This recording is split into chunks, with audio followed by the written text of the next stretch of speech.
우리 다 함께 오늘 말씀 사도행전 2장 41절로 47절 말씀 같이 보겠습니다. 그 말을 받은 사람들은 세례를 받음에 이날에 신도의 수가 3,000이나 더하더라. 그들이 사도의 가르침을 받아 서로 교제하고 떡을 떼며 오로지 기도하기를 힘쓰니라.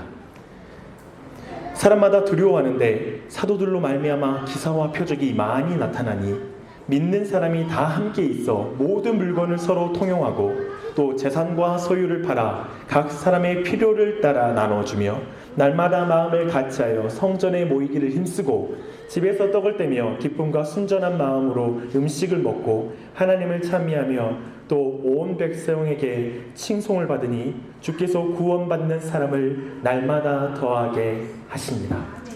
아멘. 아멘.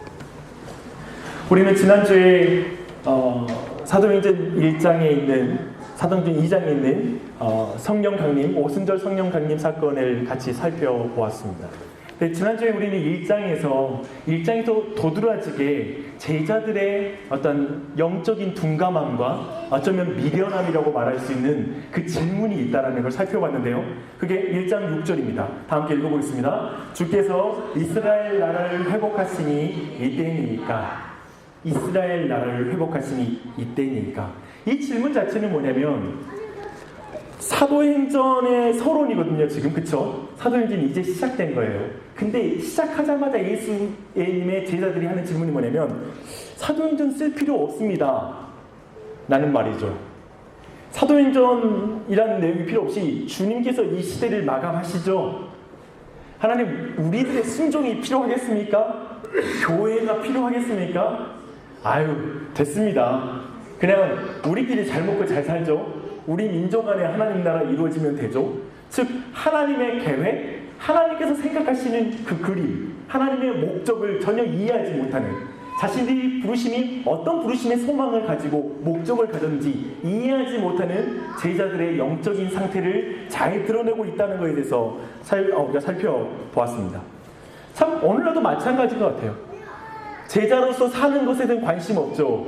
그리고 그런 사람이 더 관심 갖는 게 뭔지 아세요? 종말에 대한 두려움은 많아요. 그래서 최근에 그 홍시성을 가진 그 여자 예언자가 등장해서 많은 교회에 많은 사람을 현혹하여서 한국을 떠나서 곧 있으면 전쟁이 일어나니까 한국을 피해서 다른 나라로 비행기를 타고 간 그런 사건이 있었습니다. 이게 뭡니까? 제자로서 사는 것, 자신의 자리를 지키는 건 관심이 없고 그때 종말의 때에만 관심이 있는 것. 제자들도 그렇죠. 이스라엘 나라를 회복하시니 이때니까 라고 말하는 그 질문 또한 사도행전은 쓸 필요 없고 지금 끝장내시죠? 라는 그런 질문과 같다라는 걸 살펴보았습니다. 그런데 제자들이 이렇게 미련하고 하나님의 목적도 모르고 계획도 모르는 제자들에게 예수님께서는 1장 8절의 약속과 명령을 주십니다. 다 함께 보겠습니다. 시작. 오직 성령이 너희에게 임하시면 너희가 권능을 받고 예루살렘과 온 유대와 사마리아와 땅끝까지 이르러 내 증인이 되리라. 생각해보면 우리가 아직 죄인 되었을 때 하나님께서 우리를 사랑하사 예수 그리스도를 이 땅에 보내주시고 십자가에서 죽으시고 그리고 부활하셨죠. 우리가 아직 죄인 되었을 때. 근데 동일하게 예수님께서 우리를 제자로 부르셔서 지금 이 성령을 주시겠다라는 약속과 그리고 이 권능 그리고 딴 것까지 증인을 삼겠다라는 이 하나님의 계획을, 이 약속과 명령을 이렇게 미련한 제자들에게 준다는 사실입니다. 이게 우리의 소망이죠. 저는 이런 말씀을 대하면 너무나 신이 납니다. 소망이 생겨요. 저는 제자들이 남처럼 여겨지지 않거든요. 우리의 영적인 모습, 우리의 실제의 모습, 우리의 실력처럼 보이거든요. 사실은 참 놀라운 것입니다. 그런 자리에 있는 자들에게 이 약속을 주시고 하나님께서는 놀랍게도 2장에서 우리가 지난주에 봤다시피 성령께서 오순절날 강림하셔서 성령 충만하여 그들이 각 지역의 방언으로 하나님의 큰 일을 말하게 되죠.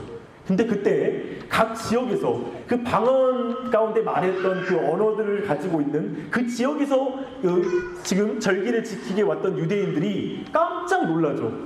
그들이 어떻게 이 사람들은 갈릴리 사람인데 보니까 이 사람 갈릴리 토착민들인데 어디 다른 나라 가서 우리나라에 와서 언어를 배운 적도 없는데 어떻게 우리나라 말로 이렇게 하나님의 큰 일을 말할 수 있지? 라는 그 말을 들으면서 당황스러워하고 당혹스러워하고 경황이 없을 때 우리가 잘 알다시피 이제 바울이 베드로가 오순절 설교를 시작합니다.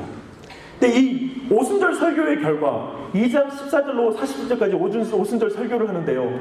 41절이 이렇게 말이 끝납니다. 그 결과입니다. 다 함께 읽겠습니다. 그 말을 받은 사람들은 세례를 받음에 이날의 신도의 수가 3,000이나 더하더라. 좀 이런 능력 좀 받아봤으면 좋겠습니다. 좀 설교 한 번 해서 3,000명이 주님께 돌아오는 역사, 얼마나 놀라운 역사입니까? 정말 저는 알거든요. 우리 모두가 정말 여기 앉아있는 사람도 아실 거예요. 한 사람도 사람의 말로 회심시킬 수 없어요. 한 사람도 주님께 돌이키는데 10년 동안 수천 번의 설교를 해도 변화 안 될 수 있어요. 근데 오늘 말씀은 한 번의 설교에 3,000명의 사람이 돌아온 거예요. 철저히 성경이 강조하는 건 베드로의 영적인 능력이 아니라 성령께서 놀랍게 일하고 계셔서 그 사람을 변화시킨다는 걸 말씀하고 있어요. 성령님만 영혼들을 변화시키세요. 아멘. 이 사실 앞에 우리가 소망을 가져야 될 줄 있습니다. 이런 놀라운 가운데 그 뒤로 이어지는 말씀들, 오늘 살펴봤던 말씀은 굉장히 42절부터 이어지는 말씀 한번 살펴보시게요. 말씀 읽습니다. 시작. 그들이 사도의 가르침을 받아 서로 교제하고 떡을 떼며 오로지 기도하기를 힘쓰니라. 방금 전에 예수님 믿었어요. 그리고 세례 받았죠. 세례 받고 나서 곧바로 이어지는 말씀이 나오는 말씀 봐봐요. 신속하고 굉장히 연속적인 움직임이 일어나요. 사도의 가르침을 받아 교제하고 떡을 떼고 오로지 기도하기를 힘썼다. 너무 균형 잡힌 신앙, 너무 성숙한 신앙이 곧바로 진행돼서 당혹스러워요. 왜냐하면 우리는 여기까지 나아가려면 한 5년 걸린다고 생각하잖아요. 6년, 7년 걸리고 이렇게 신앙생활 오래 해야지 지금 기도하는 자리까지 갈 것 같아요. 근데 지금 곧바로 그 신속하고 연속적인 움직임으로서 42절이 나타나요. 43절 있습니다. 사람마다 두려워하는데 사도들로 말미암아 기사와 표적이 많이 나타나니 이 교회는 매우 권능이 있는 교회예요. 기적과 표적이 많이 나타나요. 병고침의 역사도 나타나고요. 놀라운 사역이 일어나기 때문에 예수님을 핍박했던 유대인들이 함부로 그들을 무시하지 못해요. 세상 사람들도 교회의 권능을 느끼는 거예요. 교회 안에 하나님이 역사하고 있다는 걸 느낄 정도였다는 거예요. 요즘 너무 무시하고 있는데 이 교회는 매우 강력해요. 그런데 이 말씀은 근본적으로 2장 22절의 성취예요. 다 함께 읽겠습니다. 2장 22절 시작. 이스라엘 사람들아 이 말을 들으라. 너희도 아는 바와 같이 하나님께서 나사렛 예수로 큰 권능과 기사와 표적을 너희 가운데 베푸사 너희 앞에서 그를 증언하셨느니라. 기사와 표적이 나타나는 그 이유는 뭐냐면 오늘날 많은 사람은 금리빨이 나타나면 금리빨로 바뀌었다 그러면 금리빨 바뀌는 것에 그냥 혹해요. 기적이 나타나면 기적 자체가 사람을 혹하게 마음을 끌어요. 근데 성경에서 지금 예수 그리스도 나타나면 근본적으로 이 기사와 표적은 예수님과 동일하게 그분이 하신 말씀, 예수 그리스도의 권위를 입증하고 드러내는 일에 이 표적과 기사가 사용되고 있다고 말하고 있어요. 사도들도 마찬가지요. 사도들의 사역은 다 예수님의 사역을 재현하는 거예요. 다시 예수님의 사역을 그대로 받아서 행하는 것이 바로 사도행전이에요. 그래서 사도행전의 전체 구조는 예수 그리스도의 전체 사역의 구조와 닿아 있어요. 그 측면으로 우리가 잘 이해할 때 사도행전이 이해돼요. 지금 무슨 말이냐면 우리 모두가 이 땅에서 살아갈 때 오늘날에도 동일하게 우리 모든 신자는 예수님의 사역과 삶을 재현하는 것이 신자의 삶이고 그 위치라는 사실이에요. 그래서 말하는 게 뭐냐면 증인으로 부름받았다는 거예요. 땅끝까지 이르러 내 증인이 되리라. 그 증인은 예수님의 가르침과 예수님의 행하심을 재현하는 것이죠. 그 일에 우리 모두가 부르심 받았다는 걸 드러내고 있습니다. 그리고 나서 이 권위와 권능을 드러내는 교회였어요. 근데 곧바로 44절 45절 믿는 사람이 다 함께 있어 모든 물건을 서로 통용하고 또 재산과 소유를 팔아 각 사람의 필요를 따라 나눠주며 이상적인 나눔 공동체 아닙니까? 이 정도 신앙 되려면 우리 좀 신앙생활 오래 해야 될 것 같아요. 그렇죠? 한 100년을 해야지만 우리가 이 정도 할 수 있을 것 같은 느낌이 드는 헌신이에요. 자신이 가지고 있는 소유를 판 거예요. 그리고 서로 그것을 사용하는 거예요. 이건 뭐 기본적으로 무소유를 넘어선 거죠. 불교의 그 가르침은 가지면 죄를 지으니까 갖지 말자는 건데, 이건 가진 것을 나누는 거예요. 청지기의 사고방식을 가지고 내 것이라 주장하지 않고 다 하나님께로부터 왔다는 걸, 신앙 고백을 나누고 그리고 그 사람들과 함께 공유하는 것으로 자신의 신앙을 고백하고 있어요. 각 사람의 필요를 따라 나눠주고 있어요. 이상적인 나눔 공동체죠. 기독교의 역사는 끊임없이 이 이상적인 공동체를 추구해온 역사가 메인스트림이 아니라 마이너스트림 가운데 있어 왔어요. 왜냐하면 이런 이상적인 삶은 많은 제자들이 살아갈 수 없었거든요. 그래서 늘 이런 삶은 급진적인 제자들을 추구하는 그룹에서 실천되어 온 경향이 있었어요. 그럼 다음으로 나타난 겁니다. 46절 다 함께 읽겠습니다. 시작. 날마다 마음을 같이하여 성전에 모이기를 힘쓰고 집에서 떡을 떼며 기쁨과 순전한 마음으로 음식을 먹고. 성전에 모이기를 힘썼다는 말은 뭘까요? 그들은 성전에 모여서 유대교식의 예배를 드린 차원이 아니라 그 자리가 실제로 복음을 전하는 장소였어요.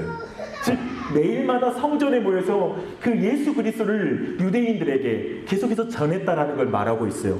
동시에 외적인 사역만 한 것이 아니라 집에서 떡을 떼면서 기쁨과 순전한 마음으로, 순전한 마음이란 건 뭐냐면 이익을 탐하기 위해서, 그렇게 사람들 집으로 모아서 잘 나누면 나를 따르는 사람을 만들 수 있어, 우리 교회에서 내가 힘을 가진 유력한 자가 될 거야 라는 마음으로 한 게 아니라 사람들에게 순전하고 깨끗한 마음으로 사람들에게 나누고 예수 그리스도의 마음을 실천하기 시작했다는 거예요.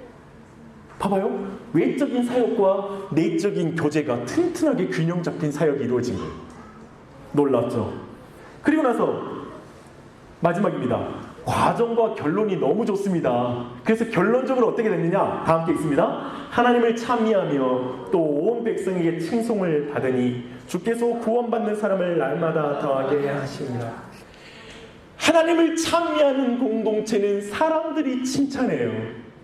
근데 교회에서 내가 칭찬받으면 사람들이 비웃어요.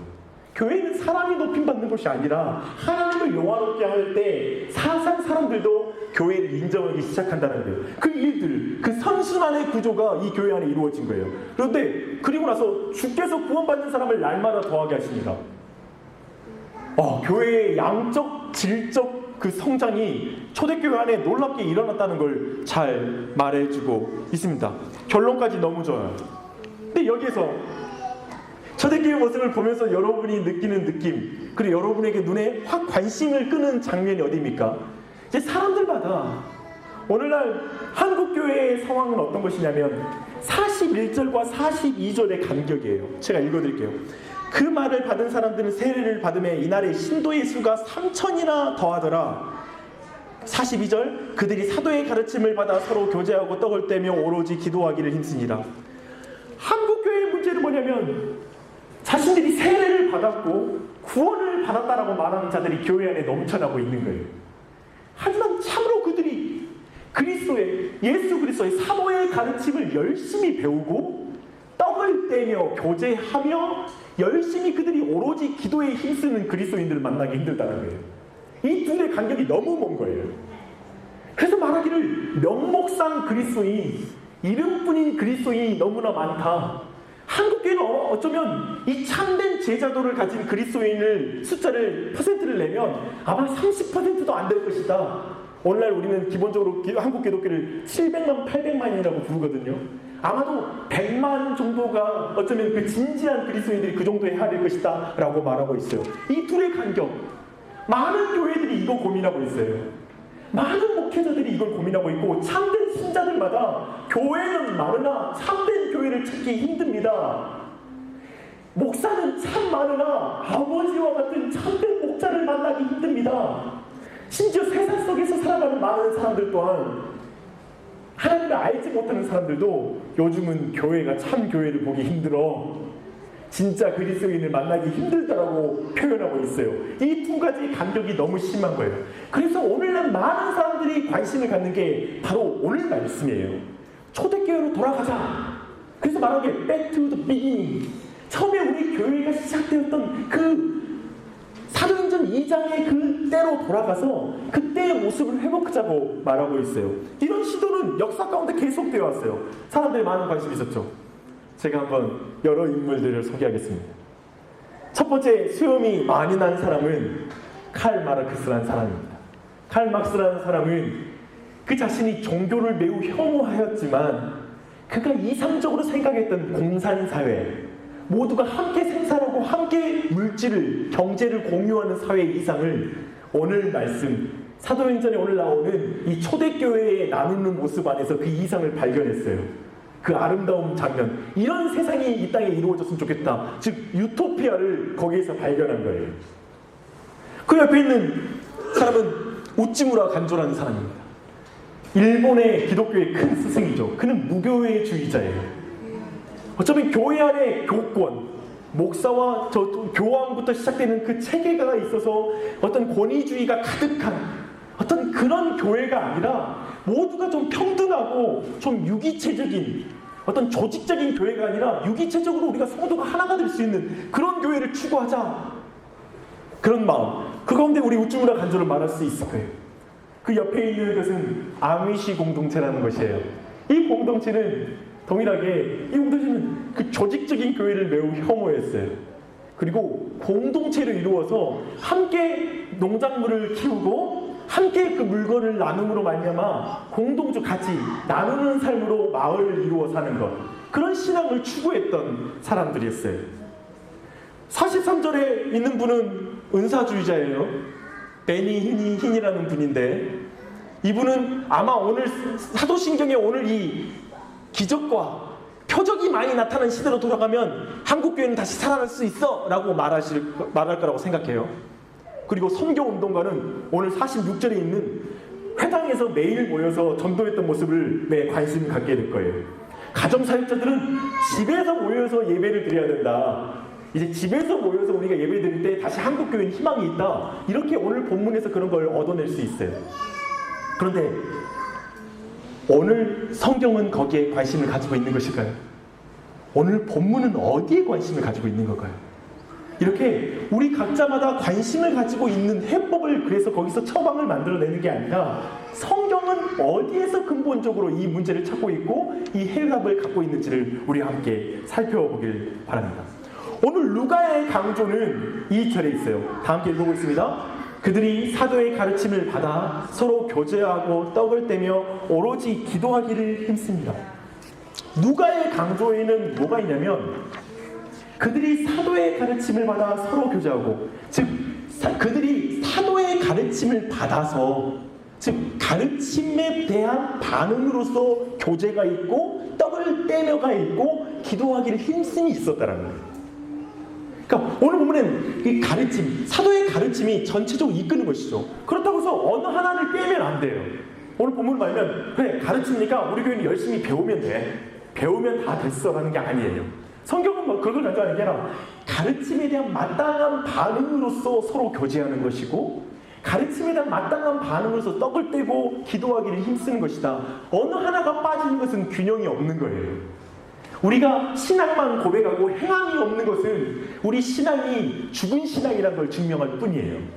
우리가 사도에게 가르침을 열심히 배운다면 이것도 취할 뿐만 아니라 동일하게 우리가 서로 열심히 교제하는 데 힘써야 되고 떡을 떼는 데 힘써야 되고 오로지 기도하는 데 힘써야 된다는 강조점으로서 오늘 본문이 주어지는 거예요. 사도의 가르침을 받아. 사실은 이것 자체가 사도의 가르침, 이 가르침에 따라서 모든 일이 이루어지는 게 교회다. 사도의 가르침에 따라 통제되는 것이 교회이다라는 걸 말해주고 있어요. 근데 오늘 본문을 살피기 위해서는 그들이 어떤 사람인지에 대해서 좀 자세히 한번 살펴보십시다. 그들 안에 우리가 속해 있기 때문입니다. 어떤 사람들이 사도의 가르침을 간절히 받기 원할까요? 저는 이 질문을 하고 싶어요. 오늘 한국교회는 많은 질문하는데 한국교회는 지금 왜 이렇습니까? 왜 이런 문제가 발생했습니까? 라는 질문을 해요. 근데 그들이 어떤 사람인지 모르니까 오늘 이런 문제가 생긴다고 생각해요. 이 사람들, 과연 사도의 가르침을 받아 떡을 떼며 교제하며 기도하기 힘든 이들은 어떤 사람인가 애초에? 어떤 사람들만이 이거에 힘쓰는가? 그 부분에서 살펴봐야 된다는 것이죠. 그들이 누군지 한번 살펴보십시다. 첫 번째 2장 41절 말씀 우리 계속 반복하고 있죠. 이 사람들은 그 말을 받은 사람들은 세례를 받음에 이날의 신도의 수가 3,000이나 다르더라. 이 3,000명이죠. 근데 그들은 베드로가 전하는 말을 받은 사람이에요. 그 전한 말씀을. 근데 그가 무엇을 전했습니까? 36절 말씀 다 함께 읽겠습니다. 시작. 그런즉 이스라엘 온 집은 확실히 알지니 너희가 십자가에 못 박은 이 예수를 하나님이 주와 그리스도가 되게 하셨느니라 하니라. 즉 뭐냐면 베드로는 아까 우리가 보았다시피 베드로의 설교가 이어졌는데 설교에 대한 마지막 이제 권면하면서 모든 설교를 요약하면서 말한 게 뭐냐면 예수 그리스도는 주와 그리스도다 라고 말하고 있어요. 주와 그리스도다. 그렇다면 첫 번째 주라는 뜻은 뭔가? 주라는 뜻은 무엇인가? 2장 21절이에요. 다 함께 읽겠습니다. 시작. 누구든지 주의 이름을 부르는 자는 구원을 받으리라 하였느니라. 이 주가 예수이죠. 네, 누구든지 주의 이름을 부르는 자는 구원을 얻으리라 말할 때 이 말씀은 어디에서 온 거냐면 요엘서 2장 32절에서 나와요. 요엘서는 이렇게 말해요. 누구든지 여호와의 이름을 부르는 자는 구원을 얻으리라. 즉 뭐냐면 이 주는 여호와다는 거예요. 우리가 알고 있는 야훼, 여호와, 구약에서 여호와라고 쓰였던 이 이름은 지금 사도 베드로가 쓰는 용어에서 이 주는 바로 그 구약에서 말하는 그 여호와가 바로 이 주이다. 큐리오스이다. 그래서 오늘 본문에 나오는 직접적으로 베드로가 말하는 건 예수님은 하나님이다. 예수님의 신성을 높이는 고백인 거예요. 예수님은 하나님이다. 지금 유대인들에겐 도저히 받을 수 없는 말이잖아요. 근데 이 사실을 받아들이게 된 거예요. 이 사실을 받아들인 사람들이에요. 그뿐만 아니라 그분이 언약의 하나님이요 권능의 하나님, 창조주 하나님으로만 믿을 뿐만 아니라 이분은 그리스도다라고 고백하는 거예요. 이 그리스도는 지난주에 우리가 함께 공부했습니다. 그리스도는 기름 부음 받은 자라는 뜻이에요. 기름 부음 받은 자, 메시아라는 뜻이죠. 근데 이스라엘 백성은 메시아라고 생각했을 때 끊임없이 세 가지 직분을 생각했어요. 왕과 제사장과 선지자예요. 근데 이 왕과 제사장과 선지자에 대해서 이스라엘 백성이 끊임없이 믿어왔던 건 뭐냐면 이 세 가지 직분은 구약에서 함께 통합한 사람이 없었어요. 각기 직분을 가지고 있었는데 이 세 가지를 함께 통합한 한 사람이 올 것이다. 그 사람은 하나님이다. 그리고 그는 하나님의 아들인데 그는 이 모든 걸 완성한 참된 왕. 어떤 무력과 권능으로 그저 사람들을 죽임으로 평화를 만드는 왕이 아니라 그 세상을 참된 제사장으로 모든 죄를 단번에 용서하시는 희생의 제물로 용서하시는 그 사랑으로 그리고 참된 선지자로 오신 그분이 바로 예수 그리스도다. 이 사실을 유대인들이 받아들인 거예요. 주와 그리스도. 주가 단순히 나로부터 먼 권능의 분이 아니라 우리에게 오셔서 나를 다스리시고 그리고 나의 죄를 용서하시고 나에게 하나님의 뜻을 알려주신 분으로서 오셨다는 사실을 믿는 것. 그것을 믿는 자에게 오늘 구원이 임하였다라고 말하고 있습니다. 그리고 나서 우리가 이제 살펴볼 부분은 이렇게 그들이 어떤 사람인지 알았다면 오늘날 우리가 생각해보는 그거예요. 오늘날 교회 안에 하나님을 주와 그리스도로 믿는 사람이 얼마나 있을까에 대한 부분이죠. 오늘 많은 사람들이 한국교회의 타락이다, 한국교회의 부패다라고 말할 때 우리가 자꾸 간과하고 있는 부분은 뭐냐면 교회 안에 참된 예수 그리스도를 하나님이요 나를 구원하시는 왕이시요 나의 제사장이시요 나에게 선지자이시다 라는 사실을 참으로 믿음으로 그분의 종이 되어서 그분을 섬기고 그분의 제자가 되어져서 참으로 주님을 따르고 그분의 말씀을 온전히 이루는 일에 자신의 삶을 디보트하는. 오늘 성경은 뭐냐면 제자들이 그 가르침에 그들을 devote into disciples teaching이라고 말하고 있죠. apostles teaching. 사도들의 티칭에 자신을 디보트한 거예요. 자신을 바친 거예요. 오늘날 말할 때 많은 사람이 어쩌면 이 시간 설교를 들으면서 설교를 음미할 수도 있을 것이고 우리 모두가 교회를 다닐 때 어떤 영적인 분위기를 느끼면서 다닐 수 있을 것이고요. 교회 다닐 때 그저 여러분이 그냥 취할 수 있는 많은 종교적인 감흥 가운데 교회를 다닐 수 있을 거예요. 하지만 성경이 말하고 있는 지금 친구는 뭐냐면 주와 그리스도라고 말할 때는 온전히 그분께 주인이요 나의 구원자이시요 하나님으로 온전히 믿음으로 말미암아 피조물로서 그분께 반응하는 자라는 사실을 기억하셔야 됩니다. 그런 사람들이 사도의 가르침을 받기를 추구한다는 거예요. 어쩌면 오늘날 교회의 문제는 교회 안에 회심한 자들이 적어요. 그 생각을 해보셨나요? 목사가 못나서라는 말로만 때우지 마시고요. 교회가 지금 뭔가 잘못됐다는 것만 때우지 마시고 진짜 오늘날 문제는 교회 안에 회심한 자가 적다라는 거예요. 주와 그리스도로 예수님을 영접한 자가 적기 때문에 그렇게 영접하지 않고 교회 생활이 잘 돼.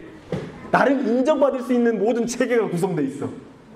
그것 자체가 오늘날 우리 안에 가난한 제자도에, 가난한 교회, 가난한 신자의 삶, 어떤 교회를 오래 다니는데 말씀을 계속 추구해 나가는 그분의 가르침과 행하심의 삶을 들여지는 일이 적어.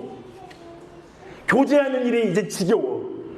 떡을 떼는 게 지겨워. 그리고 어쩌면 그분의 일을 나타내는 일이 지겨워. 마치 이렇게 우리가 흘러가고 있지 않는지. 그래서 그들이라는 것은 매우 중요한 의미예요.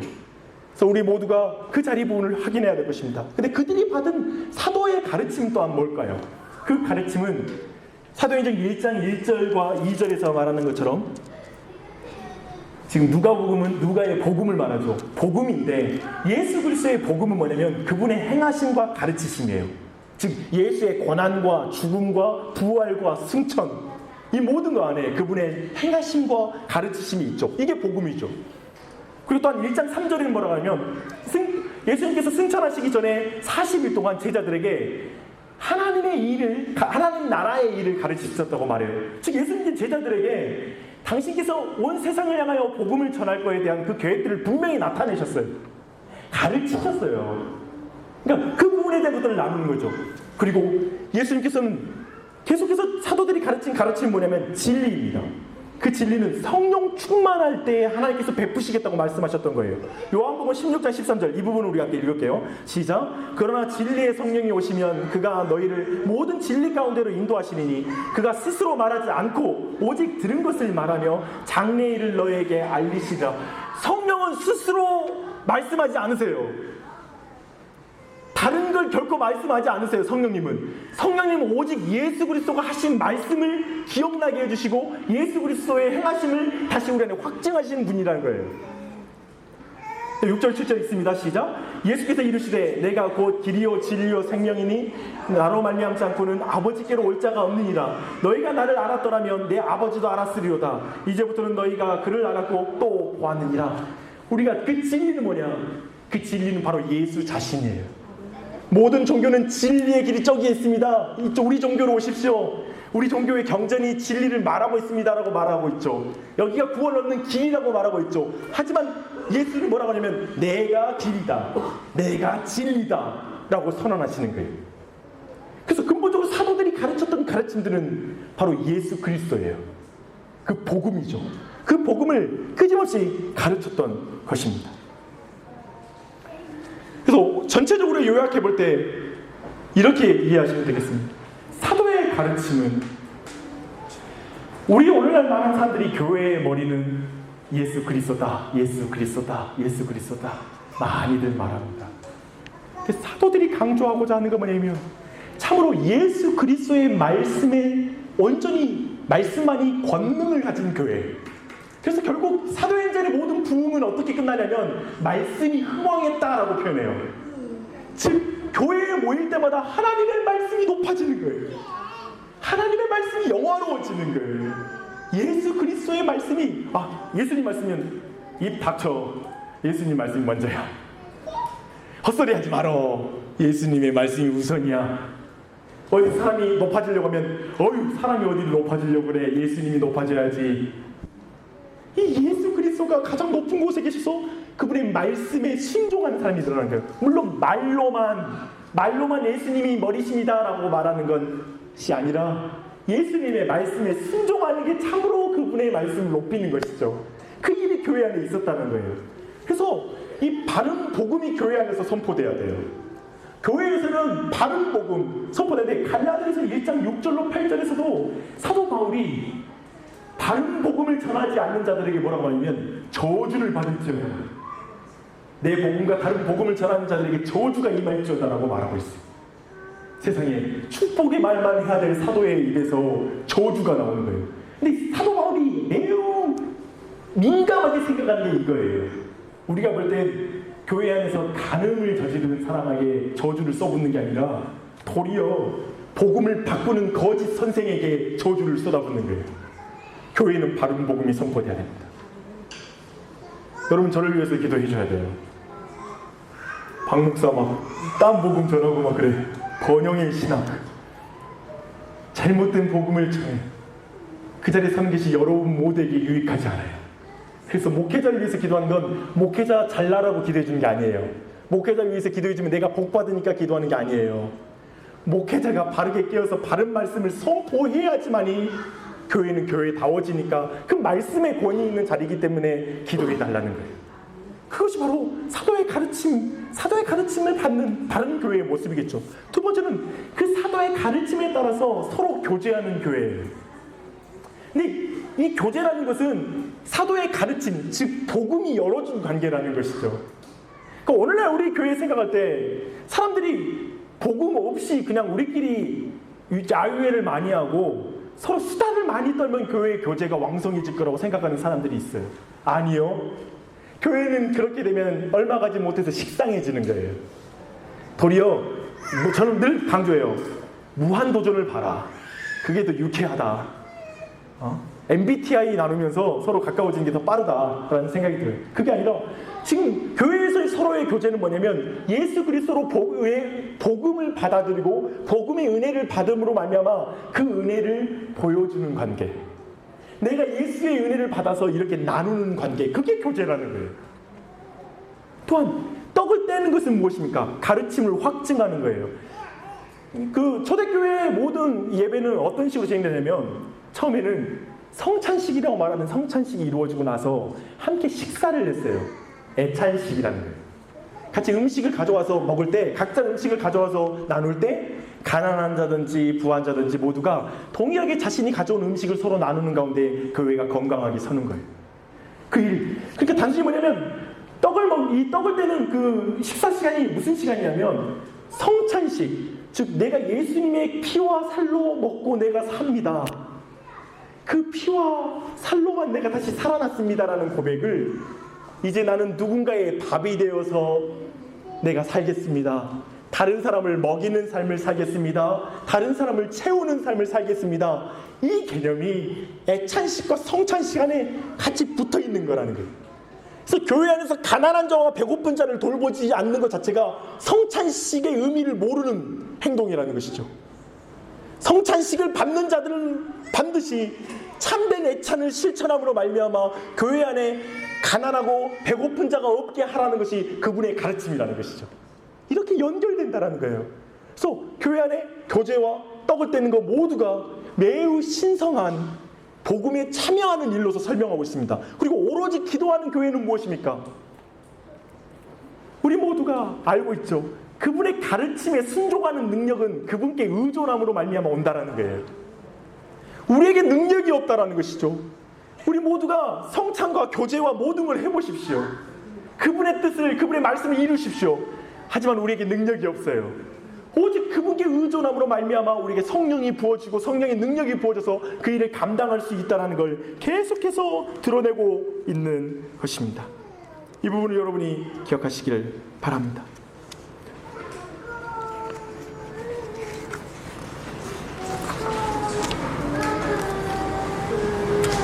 오늘날 교회의 관심은 47절인 것 같아요. 하나님을 찬미하며 온 백성에게 칭송을 받으니 주께서 구원받는 사람을 날마다 더하게 하십니다. 아유, 교회가 잘 안 되니까 아무튼 교회가 사람이 많아졌으면 좋겠어요. 그렇죠?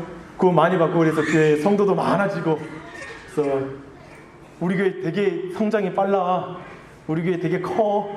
나중에 100명 되면 우리 교회 100명이나 돼. 200명 돼. 10,000명 돼. 건물도 커. 프로그램도 얼마나 많은지 몰라. 어쩌면 그런 걸 자랑할 수도 있겠죠. 많은 사람이 거기에 주목하고 있는 것 같습니다. 뭐 그것도 하나님의 놀라운 역사이기에 우리가 무시할 수는 없죠. 감사해야 될 일이겠죠. 하지만 진정 우리 모두가 주목해야 될 게 무엇일까요? 더욱 주목할 것은 복음의 영광입니다. 가르침이 가장 우선한다는 의미 자체가 뭐냐면 예수가 가장 먼저이다라는 것이거든요. 복음이 가장 중요하다라고 말하는 거예요. 지금 가르침, 사도들의 가르침을 말할 때 사도의 자리를 높이기 위해서 그 말 쓰는 게 아니에요. 자꾸 이 본문을 가지고 목사의 위치가 중요해, 그러니까 다른 것보다는 바르게 전하는 목사가 최고로 중요해. 그게 핵심이 아니라 지금 목사가 전하는 그 복음 안에 들어있는 예수 그리스도의 그 복음이 가장 교회에서 중요하고 우선하다는 거예요. 그분이 가장 먼저 있다라는 거예요. 그분의 영광이 가장 먼저입니다. 그분의 은혜가 드러나는 것이 교회의 가장 먼저입니다. 그렇게 여러분, 복음을 알기를 사모하십시오. 더 복음 알기에 힘쓰십시오. 성경 좀 더 알아야 되겠다, 나 말씀 공부가 필요해라고 느끼십시오. 이걸 느끼는 게 복이죠. 나 성경 말씀 봐야 돼, 내 생각대로 살면 안 돼라고 고백하는 게 복이죠. 그런 복 받기를 바랍니다. 여러분, 이 복음을 알아가지 않고 교회에서 모든 일을 행하면 어느 순간 자기 의의만 남아요. 예수 그리스도의 의의가 아니라. 두 번째입니다. 여러분, 복음의 은혜가 여러분의 웃는 얼굴로, 환대로, 죄인들을 향한 친절함으로 드러나시길 바랍니다. 참된 교제로 여러분의 복음에 대한 반응을 하십시오. 자신의 시간과 공간을 나누십시오. 돈을 나누십시오. 은사를 나누십시오. 뭐가 제일 어렵습니까? 돈 나누는 게 제일 어렵죠. 성경은 정말 멋진 가장 큰 사랑은 뭐냐면 여러분의 시간과 공간을 나누는 거예요. 여러분의 시간, 여러분 자신이 직접 찾아가는 게 최고의 사랑이에요. 우리 성도들 안에도 서로를 찾아가는 일이 많아지길 바랍니다. 돈은 그 다음이에요. 오늘 본문은, 성경은 의도적으로 돈을 나눠요. 물질을 나눠요. 즉 이 말이 뭐냐면 교회 안에 물질보다 더 위에 있는 하나님, 복음이 지금 하나님 모든 물질보다 위에 있다. 물질이 신이 아니라 하나님만이 하나님 분이시는 걸 물질 나누는 것을 통해서 보여주고 있는 거예요. 그때나 지금이나 돈은 중요했어요. 그런 걸 봤을 때 무엇이 먼저인지를 분명히 확인시켜주고 있습니다. 교회 안에서 교회가 차가운 것은, 교회가 누군가를 향해서 차갑고 무례한 것은 복음에 대한 훼손입니다. 기억하십시오. 저는 우리 교회가 따뜻했으면 좋겠습니다. 따뜻했으면 좋겠습니다.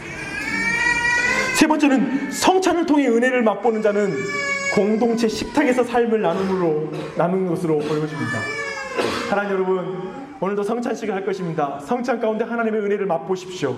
그리고 우리가 함께 공동체 식사를 나눌 때 그때 여러분의 사랑을 또한 나누십시오. 그 시간에 찾아가서 식사를 하십시오. 소외된 자가 없게 하십시오. 그게 공동체 식사입니다. 그걸 우리 모두가 실천하는 것이죠. 마지막으로 기도하십시오. 당신이 열심히 살고 당신이 똑똑하기 때문에 저렇게 잘 되는 거야 라고 말을 듣는 것을 수치로 여기십시오. 신자는 저 사람 잘나서 저렇게 잘 돼 라는 말을 듣는 게 수치예요. 그게 아니라 저 사람 별거 없는데 저렇게 기도하고 하나님 의지하더니만 저렇게 됐네. 저 사람 진짜 하나님만 의지하더니만 저렇게 됐네. 하나님 살아계시네 라는 그 말을 듣는 것이 복입니다. 하나님으로부터 모든 능력이 나오는 것을 보이십시오.